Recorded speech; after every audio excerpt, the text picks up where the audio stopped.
এটা আমি নতুন টপিক ডিসকাস কৰিম এটো হৈছে দলিতসকলৰ ভাৰতত সংগ্ৰাম তেওঁলোকে ভাৰতবৰ্ষত তেওঁলোকৰ অস্তিত্ব ৰক্ষা কৰিবলৈ তেওঁলোকে কেনেকুৱা ধৰণৰ সংগ্ৰাম কৰিছিল তাৰ বিষয়ে আমি আজি আলোচনা কৰিম এতিয়া প্ৰথমতে দলিতটো কি হয় সেই বিষয়ে জানিলো দলিতসকলক যাক অস্পৃশ্য বুলি জনা যায় হিন্দু জাতিৰ ব্যৱস্থাত নিম্নতম সামাজিক গোট সদস্য আমি দলিত বুলি ক'ব গ'লে সাধাৰণতে হিন্দু ধৰ্মৰ নিম্নতৰ যি সামাজিক গোট থাকিব তাকে আমি দলিত বুলি কওঁ আৰু দলিতৰ ভিতৰত বিভিন্ন সামাজিক গোটসমূহ থাকে যিসমূহ একদম নিম্ন স্তৰৰ হয়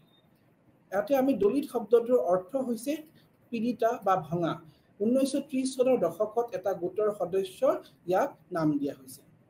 এই গোটটোত বিভিন্ন গোটসমূহ থাকে যিসমূহ সমাজৰ পৰা পীড়িতা নাইবা সমাজৰ পৰা অত্যাচাৰ হৈ তেওঁলোকে নিম্ন স্তৰত বসবাস কৰে এনেকুৱা লোকৰ সদস্যসকলৰ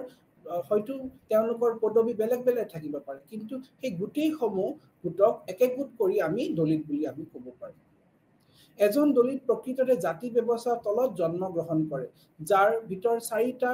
প্ৰাথমিক জাতি থাকে আমি জাতি ব্যৱস্থাতে দেখিছো আমাৰ প্ৰধানকৈ চাৰিটা জাতি আছে ব্ৰাহ্মণ ক্ষত্ৰিয় বৈশ্য আৰু শূদ্ৰ এই চাৰিটা জাতি পথাৰ একদম নিম্ন স্তৰত যি বসবাস কৰে এই সকলকে দলিত নাইবা হৰিজন বুলি কয় তেওঁলোকে হৰিজনৰ সেই দলিতৰ ভিতৰতে আহি যায় আৰু তেওঁলোকক আমি একেবাৰে পঞ্চ গ্ৰুপৰ ভিতৰত পঞ্চ out of the caste system আমি ধৰো এতিয়া দলিত আন্দোলন ভাৰতবৰ্ষত বিভিন্ন সময়ত বিভিন্ন দিশতে তীব্ৰতা হৈ আহিছে তেওঁলোকে বিশেষকৈ তেওঁলোকে দলিতসকলে তেওঁলোকৰ স্থান তেওঁলোকৰ স্থিতি ভাৰতবৰ্ষত অটল ৰাখিবলৈ নাইবা তেওঁলোকৰ যি অস্তিত্ব ভাৰতবৰ্ষত সেই সবল ৰাখিবলৈ তেওঁলোকে বিভিন্ন ধৰণৰ সময়ত তেওঁলোকে নিজৰ চেষ্টা কৰি আহিছে তাৰ লগতে আমি এটো দেখিলো কি যেনেকে জাপানত ইটা বুলি এটা বহি মানে এটা আউটকাষ্ট যেনে আছে সেনেকে সেই ধৰণে ভাৰতবৰ্ষটো অস্পৃশ্য আধ্যাত্মিক দূষিতৰ লগত বহুত ক্ষেত্ৰত ৰিলেটেড আছে যিসমূহ কাম ধৰি লওক কৰিলে আমাৰ ভাৰতবৰ্ষত নাইবা হিন্দু ধৰ্মত অস্পৃশ্য বুলি ধৰা যায় নাইবা সেই সমূহ কামৰ লগত যোনটো মানৱ সমাজৰ লগত যোনটো লেতেৰা কাম বুলি ধৰা যায় আৰু সেই কামৰ লগত যিসমূহ লোক জড়িত হৈ থাকে এই সকলকে দলিত বুলি কোৱা যায় এতিয়া দলিতৰ অৰ্থ বহুত ধৰণে বহুত লোকে বেলেগ বেলেগ ধৰণে ব্যাখ্যা কৰিছে এতিয়া আমি দেখিছো যে যি সকল লোকে অন্তস্ক্ৰিয়াৰ লগত যেনেকে শৰীৰৰ বিভিন্ন মানৱ যেতিয়া মৃত্যু হোৱাৰ লগত তেওঁলোকে যেতিয়া অন্তস্ক্ৰিয়াৰ লগত জড়িত থাকিব তাৰ লগতে তেওঁলোকে কীট পতংগৰ লগত যেতিয়া হত্যা কৰিব নাইবা নিগনি অন্য ইত্যাদি হেনুকা বিভিন্ন ধৰণৰ কৰ্মৰ লগত জড়িত থাকিব যেনেকে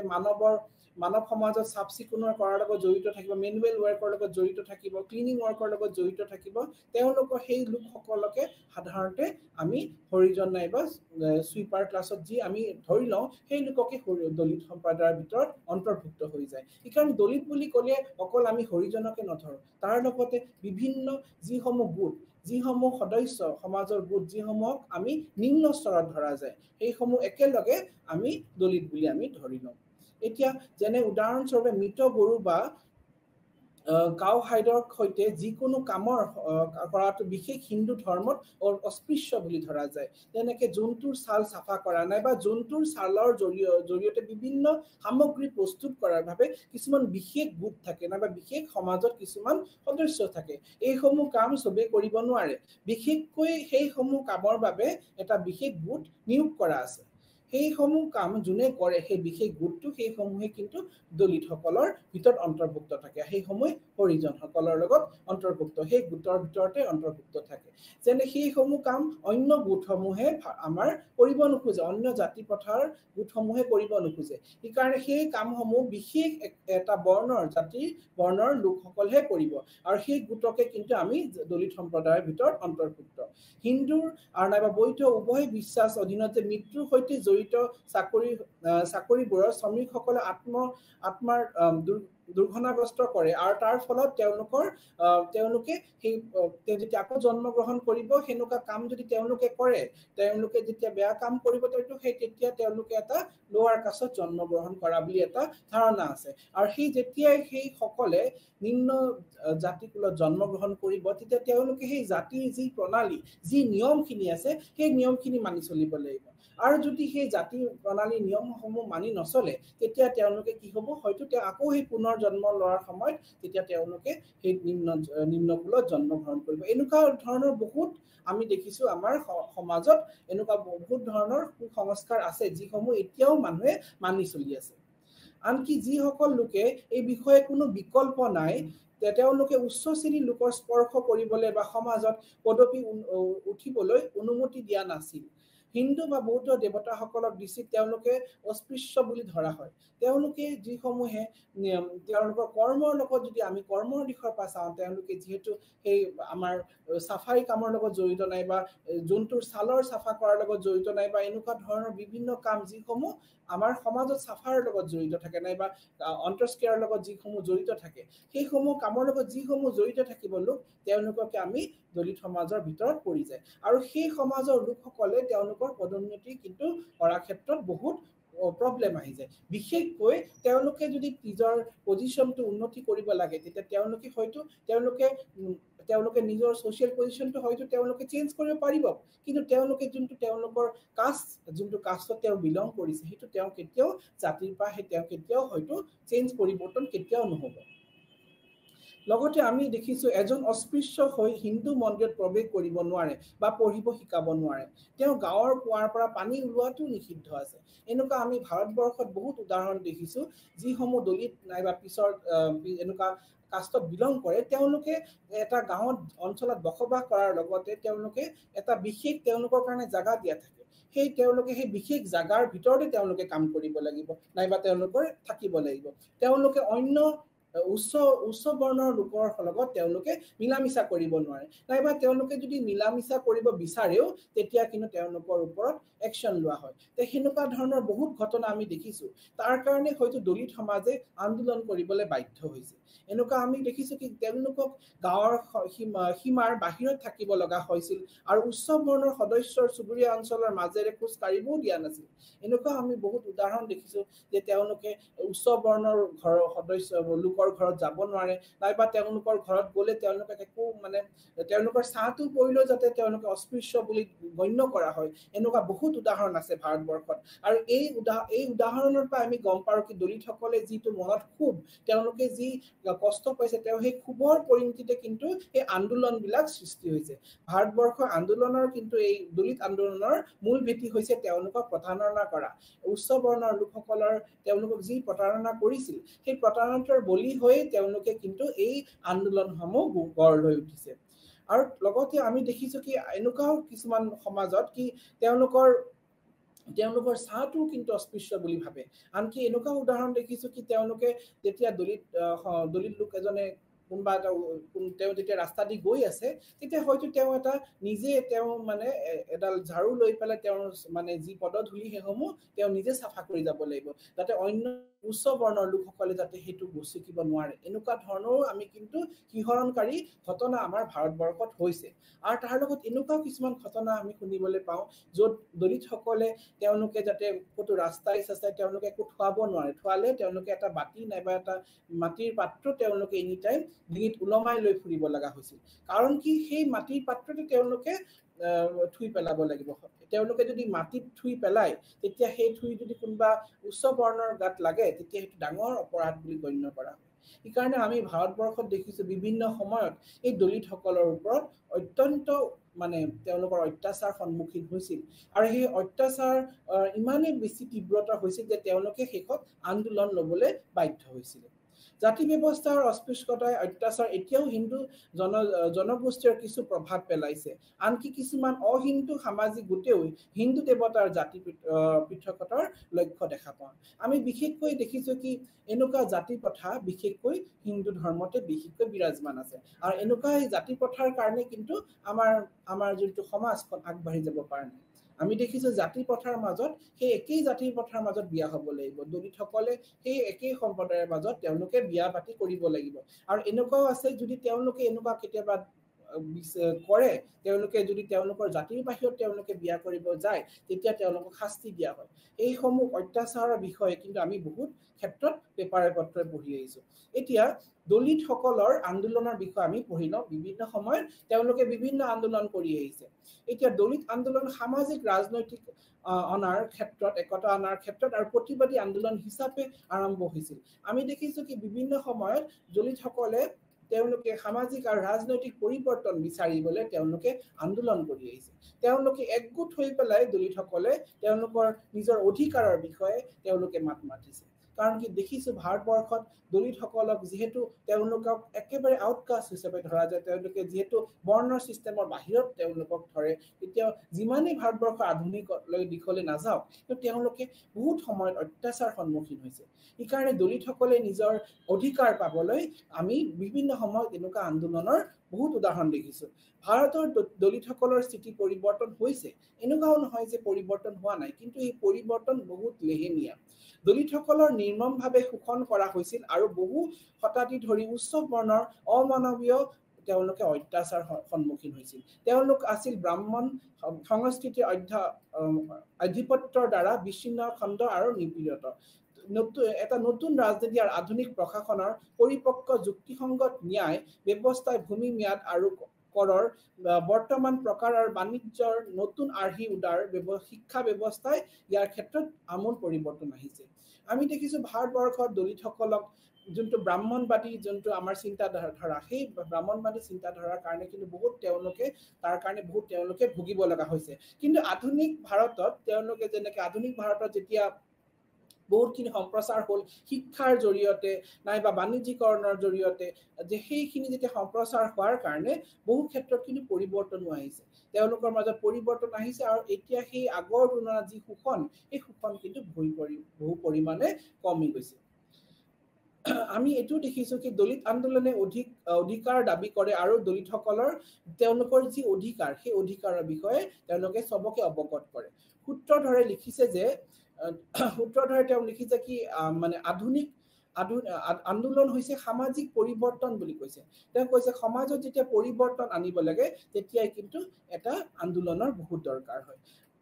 তেওঁ কৈছে কি আধুনিক গৱেষণা সমাজ বিজ্ঞান আৰু শিক্ষাবিদসকলে পৰৱৰ্তী বিকাশ হৈতে দলিত আন্দোলন অধ্যয়ন কৰিবলৈ তেওঁলোকে আগ্ৰহ কিয়নো এই গুৰুত্বপূৰ্ণ সামাজিক ভাৰতৰ আন্দোলন আমি এই দেখিছো কি সূত্ৰধৰে তেওঁ কৈছে কি আধুনিক ভাৰতৰ গৱেষণাসকলে তেওঁলোকে দলিত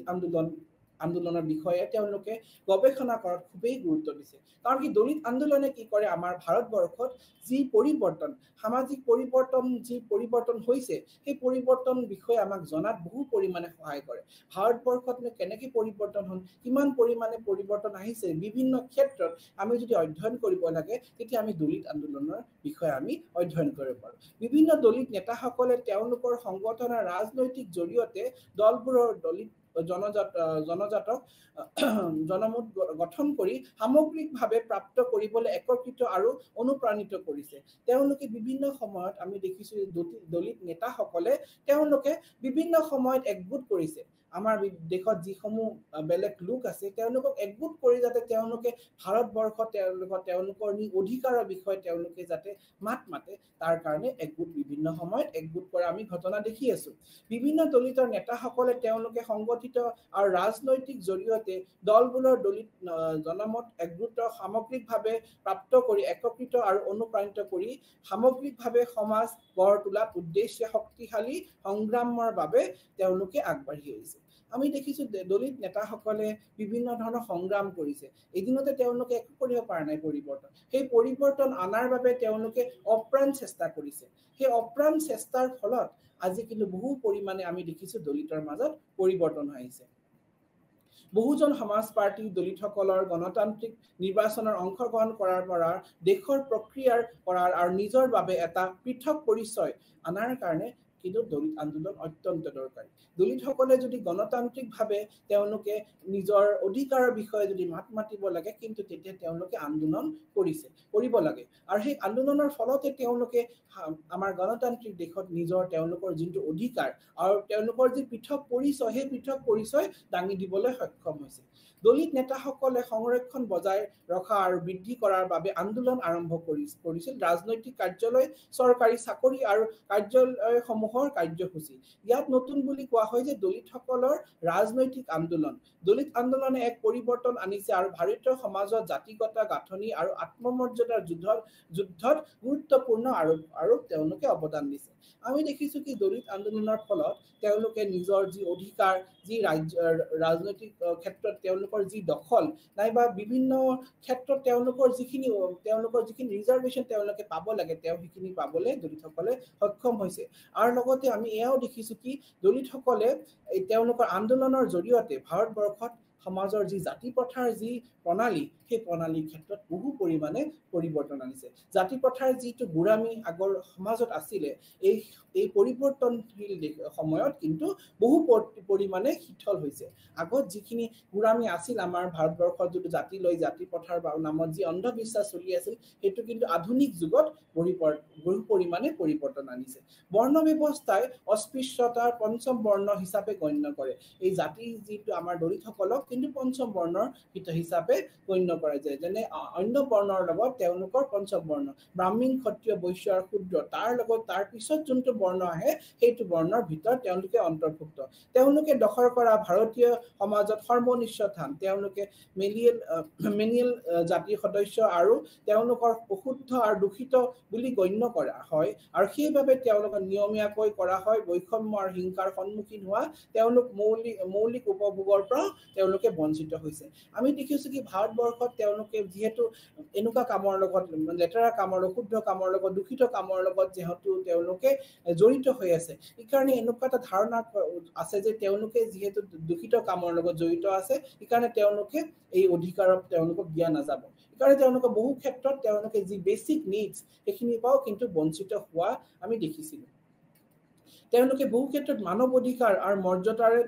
মৰ্যাদাৰ ক্ষেত্ৰতো কিন্তু বহু ক্ষেত্ৰত প্ৰশ্ন উঠি আহিছিল কিন্তু এই আধুনিক ভাৰতৰ ক্ষেত্ৰত নিৰ্মাণৰ ক্ষেত্ৰত কিন্তু বহু পৰিমাণে পৰিৱৰ্তন আহিছে তেওঁলোকে অস্বীকাৰ কৰা হৈছিল অন্যথা জাতি প্ৰদূষণ পৰিহাৰ কৰিবলৈ ৰাস্তা মন্দিৰ বিদ্যালয় আদিৰ প্ৰৱেশদ্বাৰ তেওঁলোকে মৃতদেহ নিষ্কাশন কৰে আৰু কাম কৰাৰ দৰে প্ৰদূষিত জীৱিকাৰ গ্ৰহণ কৰা বাধ্য হয় চামৰা পৰিষ্কাৰ কৰা শৌচালয় আৰু নলা-নৰ্দমা এইসমূহ পৰিষ্কাৰ কৰাৰ কাৰণে তেওঁলোকে যিহেতু এইসমূহ শৌচালয় নলা নৰ্দমা পৰিষ্কাৰ কৰাৰ লগত যিহেতু জড়িত এইকাৰণে তেওঁলোকক অস্পৃশ্য জাতি বুলি গণ্য কৰা হয় যিহেতু তেওঁলোকে এনেকুৱা কামৰ লগতে জড়িত হৈ আছে আৰু যিহেতু তেওঁলোকে যিমানেই শিক্ষা দীক্ষা কৰি আগবাঢ়ি নাযাওক কিন্তু আমি দেখিছো তেওঁলোকক এটা হীন ভাৱনা চকুৰে কিন্তু এতিয়াও বহু সমাজে চায় তাৰ লগতে দলিতৰ মুঠ সংখ্যা যদি আমি ক'ব জানো শতাংশ আমি 16% বুলি ক'ব পাৰো আৰু সেইবোৰ অত্যন্ত ভিতৰীয়া অঞ্চলত যেনে উত্তৰ প্ৰদেশৰ বিহাৰৰ কিছু ভিতৰীয়া অঞ্চলত তেওঁলোকৰ জনসংখ্যা অত্যন্ত ঘনস্থ তাৰ ভিতৰত আমি হেতু দেখিছো কি দলিতসকলে মুখ্যতঃ দৰিদ্ৰ আৰু গ্ৰাম্য অৰ্থনৈতিক কৃষিৰ লগতে তেওঁলোকে বিশেষকৈ জড়িত আছে আৰু আমি এই সমাজত যিহেতু শিক্ষা দীক্ষাৰ ক্ষেত্ৰত অত্যন্ত পিছপৰা তেওঁলোকে এই কাৰণে তেওঁলোকৰ যোনটো এগ্ৰিকালচাৰৰ পৰা তেওঁলোকে কেতিয়াও বাহিৰত ওলাই আহি তেওঁলোকে নিজকে প্ৰতিষ্ঠা কৰাটো অত্যন্ত কঠিন কাৰণ কি তেওঁলোকে যিহেতু কৃষি কৰ্মৰ লগতে জড়িত হৈ আছে আৰু সেই কৃষি কৰ্মৰ লগত জড়িত থকাৰ পিছত তেওঁলোকে এটা বাহিৰত যে তেওঁলোকে বেলেগ এটা কৰ্মৰ লগত জড়িত হ'ব সেইটো তেওঁলোকে ভাবিব নোৱাৰে তেওঁলোকে সাফাই কামৰ লগতো কৃষি কৰ্মৰ লগতো জড়িত আৰু সেই দুটা কামৰ বাহিৰে তেওঁলোকে বেলেগ কাম যে কৰিব সেইটো তেওঁলোকে কেতিয়াও নাভাবে তেওঁলোকে ভাবে কি আমি যিহেতু এইটো জাতিতে জন্মগ্ৰহণ কৰিছো জাতিকুলতে জন্মগ্ৰহণ কৰিছো আমি এই জাতিকুলতে মৰিব লাগিব সেনেকুৱাও কিছুমান চিন্তাধাৰাৰ কাৰণে কিন্তু দলিত সমাজে বহু ক্ষেত্ৰত পিছ পৰি আছে আৰু তেওঁলোকে মূলত শ্ৰমিক কামৰ লগতে জড়িত সূত্ৰধৰে লিখিছে যে দলিতসকলে শোষণৰ বিৰুদ্ধে তেওঁলোকৰ আন্দোলন আৰম্ভ কৰিছিল ব্ৰাহ্মণসকল আৰু তেওঁলোকৰ এতিয়া সফল হোৱা নাই এতিয়াও কিন্তু তেওঁলোকে এই দলিতসকলে ব্ৰাহ্মণ্যবাদৰ বিৰুদ্ধে ব্ৰাহ্মণিকেল যি প্ৰিন্সিপালৰ বিৰুদ্ধে তেওঁলোকে কিন্তু বহু ক্ষেত্ৰত মাত মাতিছিল তেওঁলোকৰ ওপৰত যি শোষণ হৈছিল তেওঁলোকে তাৰ বিৰুদ্ধে মাত মাতিছিল আমি ইয়াৰ উদাহৰণ ইতিহাসত বহু ইতিহাস যদি আমি পঢ়ি চাওঁ তেতিয়া আমি এনেকুৱা বহুত ক্ষেত্ৰত দেখিম তেওঁলোকৰ আন্দোলনৰ বিষয়ে যি দলিতসকলে কৰিছিল নিজৰ আত্মমৰ্যাদা ৰক্ষা কৰিবলৈ যেতিয়া তেওঁলোকে দেখিছিল কি তেওঁলোকৰ ওপৰত যেতিয়া অন্য ওপৰৰ জাতিসকলে তেওঁলোকৰ ওপৰত অত্যাচাৰ কৰিছিল নাইবা তেওঁলোকে সমাজত এটা নিজৰ মৰ্যাদা সহকাৰে জীয়াব পৰা নাছিল তেতিয়া তেওঁলোকে নিজৰ অধিকাৰৰ কাৰণে তেওঁলোকে মাত মাতিছিল আৰু লগত আন্দোলন কৰিছিল বিভিন্ন কাৰণে আন্দোলন কৰা হৈছিল আৰু এই কিছু ক্ষেত্ৰত এই সফল হৈছিল আৰু কিছু ক্ষেত্ৰত সফল হোৱা নাছিল কিন্তু আন্দোলনে কিন্তু এটা গুৰুত্বপূৰ্ণ ভূমিকা কৰিছিল সেইটো হ'ল ব্ৰাহ্মণবাদৰ ভাৰতৰ সামাজিক গাঁথনিৰ গভীৰত্ব কিন্তু আস্তে আস্তে পাতল কৰিছিল এই আন্দোলন হয়তো সফল হ'ব নোৱাৰিবও পাৰে কিন্তু এই আন্দোলনে কি কৰিছিল যোনটো আমাৰ ব্ৰাহ্মণিকেল যোনটো ডমিনেন্স আছিলে ব্ৰাহ্মণবাদৰ যিটো আমাৰ ভাৰতবৰ্ষৰ যিটো মানে ডমিনেশ্যন আছিলে সেইটো কিন্তু আস্তে আস্তে কমি গৈছিল তেওঁলোকৰ সমাজত আস্তে আস্তে তেওঁলোকৰ অধিকাৰৰ কাৰণে মাত মাতিবলৈ সাহস পাইছিল এই সাহসটো কিন্তু তেওঁলোকে আন্দোলনৰ কাৰণেহে তেওঁলোকে পাৰিছে যিসমূহ আন্দোলন কৰিছিল সেই আন্দোলনে তেওঁলোকক এটা সাহস দিছিলে কি তেওঁলোকে নিজৰ অধিকাৰৰ কাৰণে কেতিয়াও মনে মনে থাকিব নালাগে ভাৰতত জাতি আৰু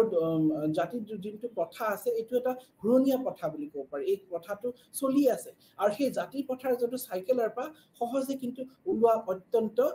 কঠিন কাৰণ কি এইটো পৰম্পৰাৰ লগত জড়িত আছে ভাৰতীয় সমাজৰ অস্পৃশ্যৰ সৈতে সম্পৰ্কিত বৈষম্য যিবোৰ অস্পৃশ্য জাতিৰ মহিলাৰ সকলক ইয়াৰ ওপৰত অংশ আৱৰি ধৰি নিষিদ্ধ কৰি ৰাখিছে আমি এনেকুৱাও দেখিছো কি জাতি প্ৰথাত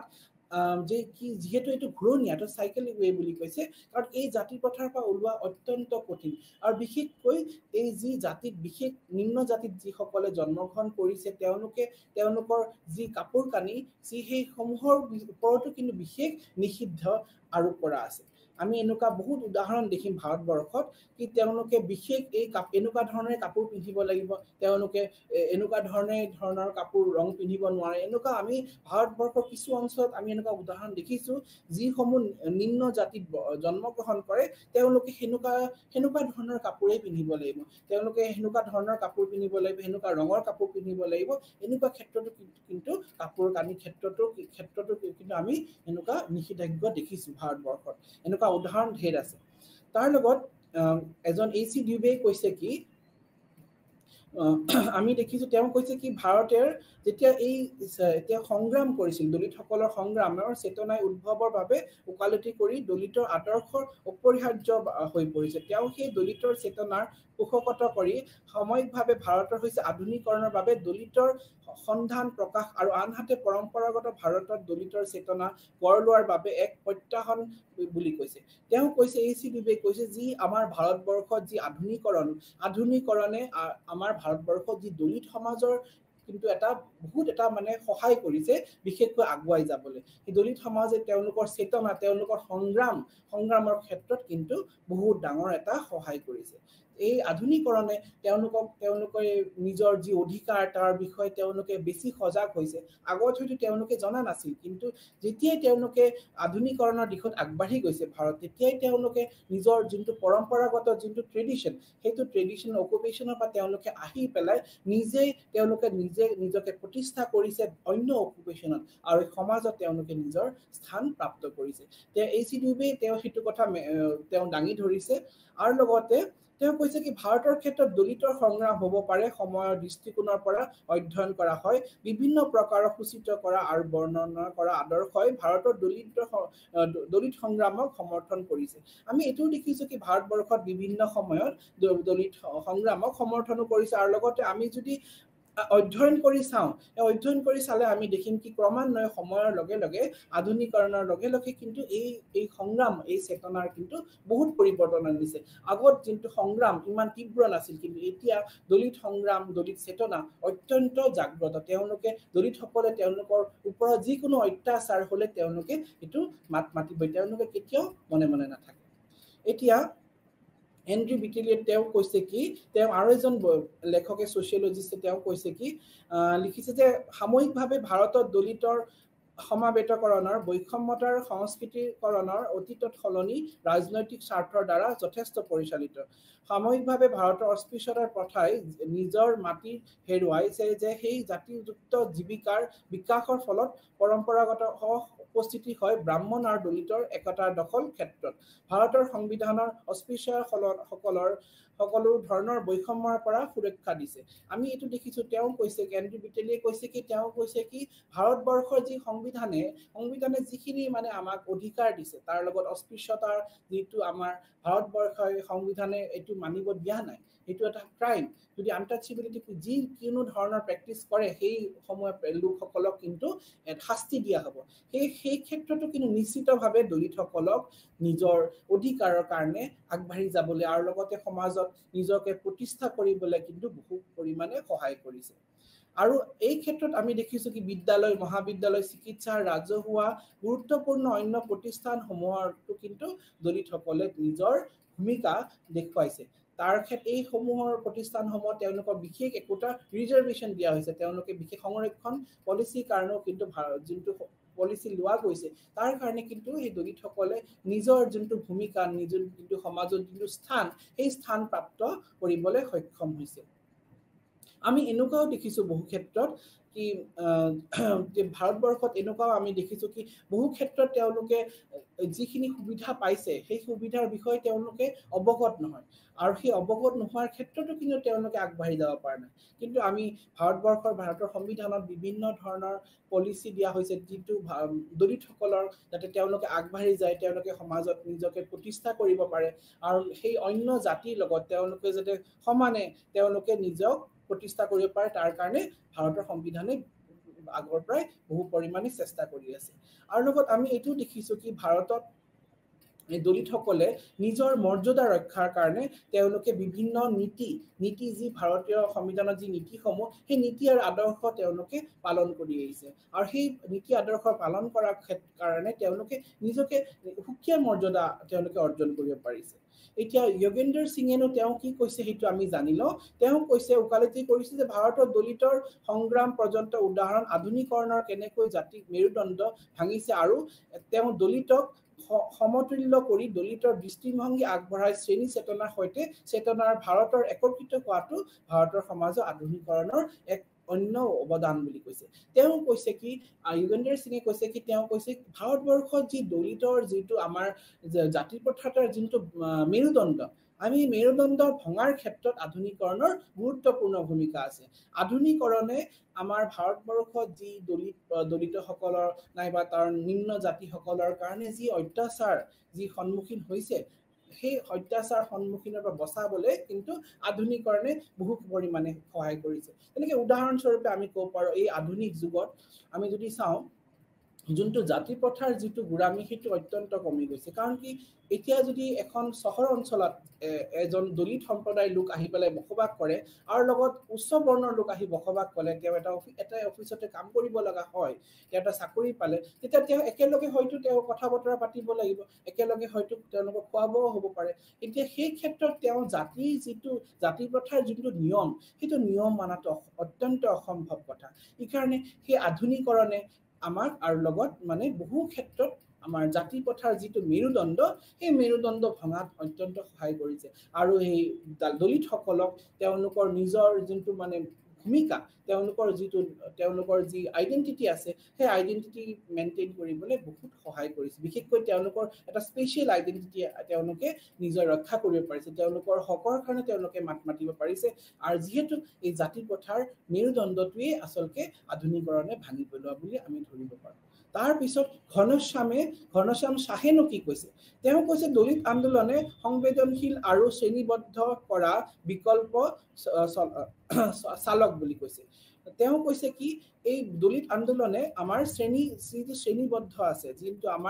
আমাৰ কাষ্ট সিস্টেমৰ যোনটো ষ্ট্ৰাকচাৰ আছে, ক্লাছ ষ্ট্ৰাকচাৰ আছে, যোনটো সোশ্যাল ষ্ট্ৰাকচাৰ আছে, সেই ক্ষেত্ৰত কিন্তু ভঙাত বহুত সহায় কৰিছে। কাৰণ কি এই আন্দোলনৰ ক্ষেত্ৰত যিমানে আন্দোলন তীব্ৰ হৈ গৈছে, সেই আন্দোলন তীব্ৰতাই কিন্তু আমাৰ জাতিৰ পথাৰত যিখিনি আমাৰ গুণামী আছে, যিখিনি আমাৰ মানি চলিব লাগে সেইখিনি নিয়ম, সেইখিনি কিন্তু নিয়মৰ পৰা জাতীয় দলিতসকলক কিন্তু আগুৱাই যাবলৈ সহায় কৰিছে। সেই বান্ধোনৰ পৰা তেওঁলোকে ওলাই গৈছে। সেইকাৰণে ঘনশ্যামে কৈছে কি এই আন্দোলন, এই সংগ্ৰামে কিন্তু আমাৰ দলিতসকলক আগুৱাই যাবলৈ সহায় কৰিছে।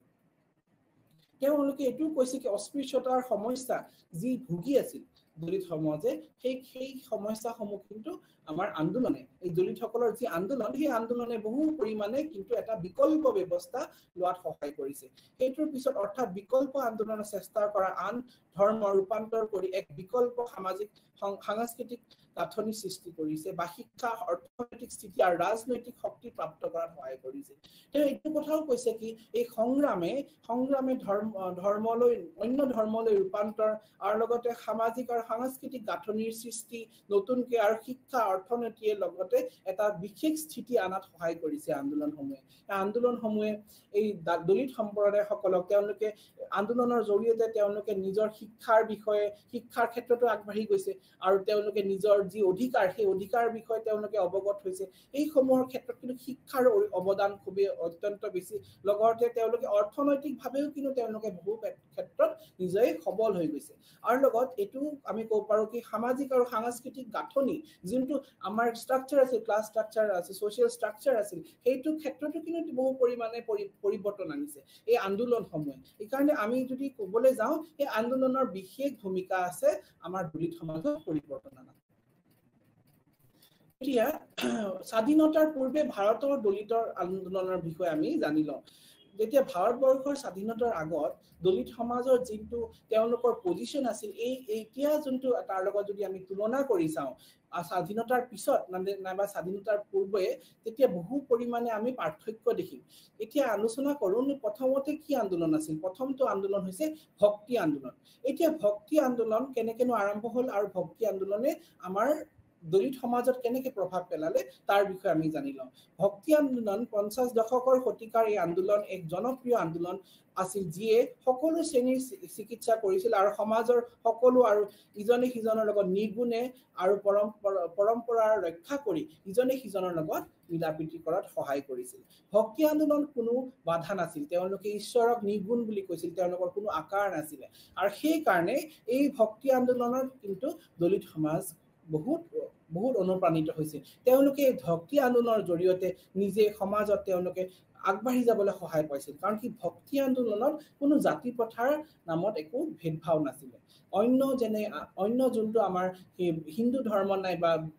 ব্ৰাহ্মণিকেল যি প্ৰিন্সিপালত যোনটো আমাৰ ডমিনেশ্যন আছে, যোনটো ডমিনেশ্যন আমি দেখা পাওঁ সাধাৰণতে, সেইটো কিন্তু ভক্তি আন্দোলনৰ জৰিয়তে আমি বহুত কম দেখো। ভক্তি আন্দোলনত কিন্তু আধুনিক যুগৰ ৰচনা বুলি ক'ব পাৰি, আধুনিক যুগৰ ৰচনাৰ দিশলৈ আগুৱাই যোৱা আন্দোলন বুলি আমি ক'ব পাৰোঁ। বহু পৰিমাণে ভক্তি আন্দোলনে সমাজত যি কুপ্ৰথাসমূহ আছিল, সেই কুপ্ৰথাসমূহ দূৰ কৰাত কিন্তু ভক্তি আন্দোলনে যথেষ্ট সহায় কৰিছিল। সেইখিনি সময়ত আমি দেখিছোঁ ভক্তি আন্দোলনে আমাৰ সমাজত যি নিম্ন স্তৰৰ লোকসকলক তেওঁলোকক একত্ৰিত কৰি পেলাই সমাজখন একগোট হৈ যাতে সমাজৰ সৰ্বাংগীন বিকাশৰ কাৰণে কাম কৰে, সৰ্বাংগীন দিশত বিকাশৰ কাৰণে কাম কৰে, তাৰ কাৰণে ভক্তি আন্দোলনে এটা বিশেষ ভূমিকা পালন কৰিছিল। তাৰ পিছত যোনটো আন্দোলনৰ বিষয়ে আমি পঢ়িম সেইটো বেদান্তিক আন্দোলন। বেদান্তিক আন্দোলন হৈছে বেদান্তিক যুগৰ আগৰ যোনটো বেদৰ ওপৰত নতুন এই আন্দোলনত আমি নতুন চিন্তাধাৰা দেখিছোঁ। এই আন্দোলনত হিন্দু ধৰ্মীয় আৰু সমাজৰ সংস্কাৰকসকলক দ্বাৰা আৰম্ভ কৰা হৈছিল। এই সংস্কাৰিক আন্দোলন বুলি ক'ব পাৰা, আমি ৰিফাইনমেণ্ট অফ মুভমেণ্ট বুলি ক'ব পাৰি। এই আন্দোলনসমূহত যোনটো অন্য আন্দোলনৰ লগত আমাৰ ভাৰতবৰ্ষৰ অন্য আন্দোলনৰ যোনটো তাতছে বহু পৰিৱৰ্তন। এই আন্দোলনত আমাৰ ভাৰতবৰ্ষৰ যোন বেদৰ যি পৰিৱৰ্তন, বেদৰ যি নিয়মখিনি আছে, সেইখিনি সঁচা অৰ্থত আমি যদি নিজৰ জীৱনত আনিব পাৰিছোনে নাই, এতিয়া সেই আন্দোলনটোৱে হৈছে, সেই উদ্দেশ্যটোৱে হৈছে আমাৰ বেদৰ আন্দোলনৰ মেইন উদ্দেশ্য। এই আন্দোলনত আমি দেখিছোঁ তেওঁলোকে আন্দোলনকাৰীসকলে যাতে তেওঁলোকে এইটোৱে গুৰুত্ব দিছে কি আমি যেহেতু সমাজত সবেই একেই ভগৱান যেহেতু আমি ভগৱানক কোনো দেখা নাই আৰু সেই ভগৱানে যেহেতু আমাক সবেই সৃষ্টি কৰিছে এইকাৰণে ভগৱানৰ চকুত আমি সব সমান এই ভগৱানৰ চকুত আমি এই ঈশ্বৰৰ চকুত আমি কোনো জাতিলৈ আমি ভেদভাৱ কৰিব নোৱাৰো কোনো উচ্চ নিচ নাই সেই কাৰণে এইটো যোনটো আন্দোলন এই আন্দোলনত সব সমানৰ ওপৰত গুৰুত্ব দিছে এইকাৰণে এই যোনটো নতুন যুগৰ ৰচনা বুলি আমি ক'ব পাৰো এই আন্দোলনৰ অংশগ্ৰহীসকলৰ মতে অস্পৃশ্যই হিন্দু ধৰ্ম আৰু সেই ক্ষেত্ৰত জাতি ব্যৱস্থাৰ এক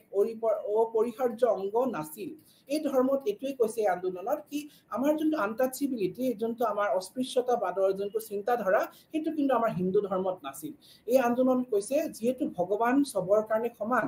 আমাৰ যেহেতু আমি সবেই ভগৱানৰ সন্তান কাৰণে তেওঁৰ সন্তানৰ মাজত কেতিয়াও উচ্চ নিচ ধনী দুখীয়া হেনুকা ধৰণৰ কেতিয়াও থাকিব নোৱাৰে এই কাৰণে এই যোনটো নৱবেদিক বেদান্ত আন্দোলনৰ তেওঁলোকে সব ধৰ্মৰ লোককে সব জাতিৰ লোককে সমান ভাবিছিল আৰু তেওঁলোকে অস্পৃশ্যতাক কেতিয়াও তেওঁলোকে অগ্ৰাধিকাৰ দিয়া নাছিল তেওঁলোকে কেতিয়াও ইম্পৰ্টেন্স দিয়া নাছিল আৰু এই ধৰ্মত তেওঁলোকে বিশ্বাস কৰিছিল কি এইটো এই জাতি প্ৰথাৰ আচলতে মেইন উদ্দেশ্য আছে ৰাজনৈতিক ক্ষেত্ৰত তেওঁলোকে কিছুমান লোকে আমাৰ সমাজত ৰাজনৈতিক যি তেওঁলোকে সুবিধা লবলে কিন্তু সেই জাতি প্ৰথাৰ সৃষ্টি কৰা বুলি কৈছে এইকাৰণে এই যোনটো নৱবেদাৰ যি আন্দোলনৰ যোনটো মেইন উদ্দেশ্যই হৈছে সমাজৰ অমৈহতীয়া কল্যাণটোৱে হৈছে আমাৰ নৱ বেদান্ত যোনটো আমাৰ আন্দোলনৰ মেইন উদ্দেশ্য কাৰণ এই আন্দোলনৰ জৰিয়তেও কিন্তু আমি দেখিছো কি দলিত সমাজত বহু ক্ষেত্ৰত সুবিধা হৈছে এই আন্দোলনে দলিত সমাজক আগুৱাই যোৱাত সহায় কৰিছে আৰু যোনটো আমাৰ দলিত সমাজত যোনটো অস্পৃশ্যতাবাদৰ বাবে তেওঁলোকক ঘৃণা কৰা যায় তেওঁলোকক নিন্দা কৰা যায় সেই নিন্দাৰ পৰা তেওঁলোকে বহু পৰিমাণে সকাহ পাইছে এতিয়া নেক্সট আমাৰ যোনটো আন্দোলন হেতু হৈছে সংস্কৃতিকৰণ আন্দোলন সংস্কৃতাইজেশ্যন বুলি আমি ক'ব পাৰো এটো শ্ৰীনিবাসৰ কনসেপ্ট এমএন শ্ৰীনিবাসে তেওঁ সংস্কৃতাইজেশ্যনৰ কথাটো তেওঁ কৈছে তেওঁ এই প্ৰক্ৰিয়া হিচাপে সংজ্ঞায়িত কৰাৰ যাৰ দ্বাৰা নিম্ন বা মধ্য হিন্দু জাতি জনজাতি বা অন্য গোটে ইয়াৰ ৰীতিনীতি আৰু আদৰ্শ সলনি কৰি আৰু উচ্চ আৰু বৰ্ণৰ আদৰ্শ তেওঁলোকে লয় এই সংস্কৃতিকৰণৰ উদ্দেশ্য এটোৱে হৈছে কি নিম্ন জাতিসকলে উচ্চ বৰ্ণৰ যি নিয়ম ৰীতি-নীতি সেইসমূহ অনুকৰণ কৰাৰ ক্ষেত্ৰত তেওঁলোকে বহুখিনি যি নিয়ম আছে উচ্চ বৰ্ণৰ যি নিয়ম আছে সেই নিয়মসমূহ তেওঁলোকে ভালকে চাই পেলাই সেই নিয়মখিনি তেওঁলোকে নিজৰ জীৱনত আকোৱালি লয় আৰু আকোৱালি লোৱাৰ ফলত তেওঁলোকৰ নিচিনা উচ্চ বৰ্ণৰ লোকসকলৰ যোনটো জীৱিকা তেওঁলোকে সেই জীৱিকাৰ লগত তেওঁলোকে নিজকে খাপ খাব বিচাৰে আৰু এই প্ৰক্ৰিয়াটোত কিন্তু তেওঁলোকে তেওঁলোকৰ লাইফষ্টাইলত পৰিৱৰ্তন আহে আৰু সেই কৰাৰ কাৰণে তেওঁলোকে বিশ্বাস কৰে তেওঁলোকে ভাবে কি তেওঁলোকে যদি উচ্চ বৰ্ণৰ লোকসকলৰ যদি তেওঁলোকে জীৱন শৈলী তেওঁলোকে যদি অনুকৰণ কৰে তেতিয়া তেওঁলোকৰ হয়তো যি ষ্টেণ্ডাৰ্ড যোনটো সমাজত যোনটো তেওঁলোকৰ ষ্টেণ্ডাৰ্ড আছে সেই ষ্টেণ্ডাৰ্ডটো অটোমেটিক্যালি ওপৰত উঠি যাব হেনুকা আমি উদাহৰণ বহু ক্ষেত্ৰত দেখিছো তেওঁলোকে ইয়াৰ ক্ষেত্ৰত কি কৰে চন্দন কাঠৰ পেষ্ট যোন তেওঁলোকে শৰীৰত লেপন কৰা আৰু নিৰামিষ ভোজি হয় বহু ক্ষেত্ৰত আৰু তেওঁলোকে পবিত্ৰ সূতাও পৰিধান কৰে কেতিয়াবা তেওঁলোকে কপালত চন্দনৰ তিলক লগাই পেলাই তেওঁলোকে এনেকুৱা উচ্চ বৰ্ণৰ যি লোকসকলৰ যি তেওঁলোকৰ লাইফষ্টাইলত যিখিনি তেওঁলোকে ইউজ কৰে পৰম্পৰা কৰে সেইখিনি পৰম্পৰা তেওঁলোকে নিজৰ জীৱনত আকোৱালি ল'ব বিচাৰে যাতে তেওঁলোকে ভাবে এইখিনি কৰিলে তেওঁলোকৰ বহু ক্ষেত্ৰত পৰিৱৰ্তন আহিব তাৰ পিছত আমি দেখিছো আমি গান্ধীজীৰ কথা আমি এতিয়া পঢ়িম গান্ধীজীয়েনো দলিত আন্দোলনৰ প্ৰতি গান্ধীজীৰ কি অৱদান আছে সেই অৱদানৰ বিষয়ে আমি আলোচনা কৰিম যেতিয়া মহাত্মা গান্ধীয়ে দক্ষিণ আফ্ৰিকাত আছিল তেতিয়া তেওঁ সামাজিক সমস্যাসমূহ উপলব্ধি কৰিছিল বৈষম্যতাৰ গান্ধীজী যেতিয়াই আফ্ৰিকাত আছিল তেতিয়াই তেওঁ সেই আমাৰ যি বৈষম্যতা সেই বৈষম্যতাৰ বিষয়ে তেওঁ নিজে উপলব্ধ কৰিছিল আমাৰ সমাজত বিভিন্ন সময়ত যি বৈষম্যতা আমাৰ ভাৰতত আমি ভুগি আছো সেইখিনি তেওঁ আফ্ৰিকাতে তেওঁ এটো লক্ষ্য কৰিছিল আৰু সেই লক্ষ্যৰ উদ্দেশ্যে গান্ধীজীয়ে এই বৈষম্যতা আঁতৰাবলৈ তেওঁ অপ্ৰাণ চেষ্টা কৰিছিল গান্ধীজীয়ে ৰাষ্ট্ৰৰ জীৱিকা নিৰ্মাণৰ পোষকতা কৰিছিল আৰু অতি গুৰুত্বপূৰ্ণ দিশত তেওঁ আগুৱাইছিল সামাজিক স্থিতি দূৰ কৰি এটা প্ৰাপ্ত কৰাৰ অস্পৃশ্যতাক তেওঁ কেতিয়াও গুৰুত্ব দিয়া নাছিল তেওঁ সমাজৰ যোনটো অস্পৃশ্যতাবাদ যোনটো আছে সেই আঁতৰাবলৈ তেওঁ অপ্ৰাণ চেষ্টা কৰিছিল কাৰণ অস্পৃশ্যতাই কিন্তু আমাৰ সমাজত বহু ক্ষেত্ৰত আগুৱাই যাবলৈ আমাক কেতিয়াও নিদিয়ে এইকাৰণে যি অস্পৃশ্যতাবাদ আছে এই সমাজৰ আঁতৰাবলৈ গান্ধীজীয়ে অপ্ৰাণ চেষ্টা কৰিছিল আৰু এই হৰিজন শব্দটো কিন্তু গান্ধীজীয়ে দিছিল গান্ধীজীয়ে হৰিজন শব্দটো দিছিল আৰু তেওঁ এইটোও কৈছিল কি তেওঁ বাৰ্তালাপত এইটোৱে কৈছিল কি আমি যিহেতু সমান ভগৱানৰ ওচৰত এইকাৰণে আমাৰ মাজত কেতিয়াও ভেদাভেদ থাকিব নালাগে তেওঁ দলিত আন্দোলনৰ ক্ষেত্ৰত বহু পৰিমাণে সহায় কৰিছিল আৰু দলিত সকলক যাতে তেওঁলোকে আগুৱাই যাব নিজৰ সমাজত যাতে তেওঁলোকে প্ৰতিষ্ঠা হ'ব পাৰে তাৰ কাৰণে তেওঁ অপ্ৰাণ চেষ্টা কৰিছিল তেওঁ এই দলিত সমাজৰ লগত বহু কাম কৰিছিল তেওঁ বহু পত্ৰিকা উলিয়াইছিলে যি পত্ৰিকাসমূহত দলিতসকলে যি অত্যাচাৰ সন্মুখীন হৈছিলে সমাজত সেইখিনি সময়ত সেই অত্যাচাৰৰ বিষয়ে বিতংভাৱে বৰ্ণনা দিয়া আছে সেই আলোচনী সময়ত তেওঁ সেই আলোচনী সময় প্ৰকাশ কৰিছিল আৰু সেই দলিত সমাজৰ কাৰণে তেওঁ সদায় কাম কৰিছিল তেওঁ সদায় দলিত সমাজক তেওঁ তেওঁলোকে যাতে আগবাঢ়ি যাব পাৰে সমাজত নিজকে প্ৰতিষ্ঠা কৰিব পাৰে আৰু যাতে সমাজৰ লোকে যাতে তেওঁলোকক কেতিয়াও ঘৃণা চকুৰে নাচায় তাৰ কাৰণে মহাত্মা গান্ধীয়ে সদায় কাম কৰি গৈছিল তাৰ পিছত আমি দলিত আন্দোলনৰ আম্বেদকাৰৰ অৱদানটো আমি আলোচনা কৰিম এতিয়া আম্বেদকাৰে তেওঁৰ অৱদান খুবেই গুৰুত্ব কাৰণ কি তেওঁ এটা এনেকুৱা এজন পুৰুষ আছিল তেওঁ যোনে সমাজৰ যি দলিতৰ যি ৰূপ সেই ছবিখন সঁচা অৰ্থত তেওঁ এটো প্ৰকাশ কৰিছিলে আম্বেদকাৰে আমাৰ সমাজত যি দলিতসকলৰ যিটো সঁচা অৰ্থত যোনটো ৰূপ যোনটো ৰিয়েল আমাৰ পিকচাৰ সেইটো কিন্তু আম্বেদকাৰে তেওঁ সেইটো দাঙি ধৰিছিলে আম্বেদকাৰে 1927 চনত এপ্ৰিল মাহত বহিষ্কৃত ভাৰতৰ নামৰ এক মাৰাঠী এখন আলোচনী তেওঁ প্ৰকাশ কৰিছিল আৰু সেই সাপ্তাহিক আলোচনী হিচাপে আছিল 1927 চনত সেপ্টেম্বৰ তেওঁ আৰম্ভ অস্পৃশ্যতাৰ মাজত সামাজিক সমতাৰ ওকালতি কৰাৰ বাবে সমাজৰ এখন তেওঁ আলোচনীও কৰিছিল তেওঁ অস্পৃশ্যতাৰ বিৰুদ্ধে তেওঁ এখন আলোচনী প্ৰকাশ কৰিছিল যি আলোচনীখনত সমাজত যি অস্পৃশ্যতা চলি আছিল সেই সময়ত সেই সমূহৰ বিষয়ে তেওঁ এটা আন্দোলন সৃষ্টি কৰিছিল তেওঁ সেই আলোচনীসমূহৰ জৰিয়তে তেওঁ অন্তৰ্জাতিক নৈশ ভোজন আৰু অন্তৰ্জাতিক বিবাহৰ সমৰ্থন কৰিছিল যি ইয়াৰ উপৰিও তেওঁ 1927 চনত মাৰ্চ মাহত সমতা নামৰ আন এখন কাকত প্ৰকাশ কৰিছিল আমি এইটোৱে দেখিছো কি দলিত আন্দোলনৰ ক্ষেত্ৰত আম্বেদকাৰৰ অৱদান খুবেই বেছি তেওঁ বিভিন্ন সময়ত বিভিন্ন পত্ৰিকা আলোচনী প্ৰকাশ কৰি আমাৰ দলিত সমাজত যিসমূহ অত্যাচাৰৰ সন্মুখীন হৈ আছিল দলিত সমাজে সেইখিনি সময়ত সেইখিনি তেওঁ ধুনীয়াকৈ এটা পিকচাৰ হিচাপে তেওঁ দাঙি ধৰিছে আৰু তেওঁ সদায় এনকাৰেজ কৰিছিল যাতে আমাৰ মানে আমি সদায় সেই দলিতৰ যোনটো কাষ্ট চিষ্টেমত যোনটো মানে গুৰামী আছে যোনটো বিবাহলৈ প্ৰথালৈ সেইটো যাতে আমি সদায় সেইটো পৰিহাৰ কৰি আমি যাতে অন্তৰ্জাতিক যোনটো বিবাহ প্ৰথা সেইটো আমি সদায় এনকাৰেজ কৰোঁ তেওঁ সদায় সেইটো বিষয়ে তেওঁ সদায় এনকাৰেজ কৰিছে আৰু নৈশ ভোজনৰ ওপৰত তেওঁ সদায় এনকাৰেজ কৰিছিল যাতে অন্য বিভিন্ন জাতিৰ লোকে যাতে একগোট হৈ পেলাই ভোজন কৰে যাতে অন্য জাতিৰ লোকৰ বিভিন্ন মাজত বিবাহ প্ৰথা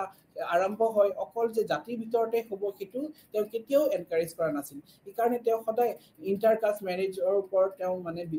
অন্য জাতিৰ বিবাহৰ ওপৰত এটা জাতিতে যে এইটো জাতিতে বিবাহ হ'ব সেইটো নহয় তেওঁ সদায় জাতিৰ বাহিৰত বিবাহ প্ৰথাৰ তেওঁ সদায় সমৰ্থন কৰিছিল এতিয়া আমি যদি নেক্সটটো পঢ়ি চাওঁ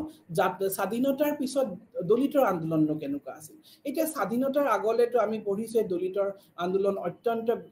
চলি আহিছিল তাৰ পিছত স্বাধীনতাৰ পিছতনো দলিতৰ আন্দোলন কেনে হ'ল তাৰ বিষয়ে আমি আলোচনা কৰি লওঁ আম্বেদকাৰ আৰু বৈধ দলিতৰ আন্দোলন আম্বেদকাৰে তেওঁ যেতিয়া আমাৰ হিন্দু সমাজত তেওঁ দেখিলে কি আমাৰ হিন্দু সমাজত যিহেতু দলিতসকলক যি অত্যাচাৰ তেওঁ সন্মুখীন হয় আৰু সেই অত্যাচাৰৰ সন্মুখীন হোৱাৰ বাবে তেওঁলোকে যে সমাজত নিজকে প্ৰতিষ্ঠা কৰিব পৰা নাই বহু ক্ষেত্ৰত তেওঁলোকে হয়তো পিছ পৰি যাব লগা হৈছে সেইকাৰণে তেওঁ কি কৰিলে তেওঁ বৌদ্ধ ধৰ্ম তেওঁ আঁকোৱালি ল'লে বৌদ্ধ ধৰ্ম নিজৰ ধৰ্মান্তৰ কৰিলে আৰু লগতে তেওঁ অনুৰাগী সকলেও কিন্তু বৌদ্ধ ধৰ্ম তেওঁলে গ্ৰহণ কৰিলে আৰু তেওঁ এইটোৱে কৈছিল কি যিহেতু বৌদ্ধ ধৰ্মত সব লোকে সমান সেইকাৰণে কোনো তাতে জাতি প্ৰথা নাই সেইকাৰণে তেওঁ সেইটোৰ প্ৰতি আকৃষ্ট হয় তেওঁ বৌদ্ধ ধৰ্মত তেওঁ নিজকে গ্ৰহণ কৰিলে তাৰপিছত আমি দেখিছো এনেকুৱা ক্ষেত্ৰত বহু ক্ষেত্ৰত যে তেওঁলোকে সেই আন্দোলনৰ জৰিয়তে তেওঁ যিখিনি তেওঁ সমাজৰ যি লোকসকল আছিল সেই লোকসকলকো তেওঁ কিন্তু বৌদ্ধ ধৰ্মৰ ফালে তেওঁ ঢাল খুৱাইছিল আৰু তাৰ কাৰণে তেওঁ বহুত সমৰ্থনো পাইছিল যিহেতু আমাৰ হিন্দু ধৰ্মত বহুত কিছু ক্ষেত্ৰত কিন্তু জাতি প্ৰথাৰ নামত যিখিনি মানে ভেদভাৱ আছিল কিন্তু সেইটো যিহেতু অন্য ধৰ্মত নাই সেইকাৰণে তেওঁ সেইটো ৰূপান্তৰ কৰিবলৈ চেষ্টা কৰিছিল দ্য দলিত পেন্থাৰ এতিয়া দলিত পেন্থাৰনো কি হয় আমি সেইটো জানি লওঁ দলিত পেন্থাৰ হৈছে এনে এটা গোট যিসমূহে দলিত আন্দোলনৰ ক্ষেত্ৰত অত্যন্ত গুৰুত্বপূৰ্ণ ভূমিকা পালন কৰিছিল দলিত আন্দোলনৰ আগ্ৰহী ব্যক্তি হিচাপে আমি ক'ব পাৰোঁ আম্বেদকাৰ কাৰণ কি দলিত আন্দোলনৰ ক্ষেত্ৰত তেওঁ নিজেই যিহেতু এটা দলিত পৰিয়ালত জন্ম হৈছিল তেওঁ এই কাৰণে ভালকে জানিছিল যে সেইটো দুখ যিটো বেদনা যিটো এজন দলিত সকলে ভুগিব লগা হৈছিল তেওঁ অস্পৃশ্যতা বা তেওঁ যিখিনি ভুগিব লগা হৈছিল এই কাৰণে তেওঁ তাৰ বিষয়ে তেওঁ বিশেষকৈ মাত মাতিছিল আৰু তাৰ কাৰণে তেওঁ যিখিনি সংবিধানত যিখিনি কৰিব লগা যিখিনি ৰিজাৰ্ভেশ্যন পলিচি তেওঁ সেই দলিত সকলৰ লোকৰ বা হকৰ কাৰণে তেওঁ বহু ক্ষেত্ৰত পৰিৱৰ্তন আনিছিল তাৰ পিছত আমি এইটো পঢ়িম কি আম্বেদকাৰে বৌদ্ধ ধৰ্ম যেতিয়া ৰূপান্তৰ কৰিলে তেওঁ পক্ষপাতি আছিল কাৰণ কি বৌদ্ধ ধৰ্মত আমি এইটো দেখিছো কি সব ধৰ্মৰ তেওঁ সব লোকৰ জাতি প্ৰথা নাছিল কাৰণে তেওঁ বৌদ্ধ ধৰ্মৰ প্ৰতি আকৃষ্ট হৈছিল আৰু সেনেকে তেওঁ অন্য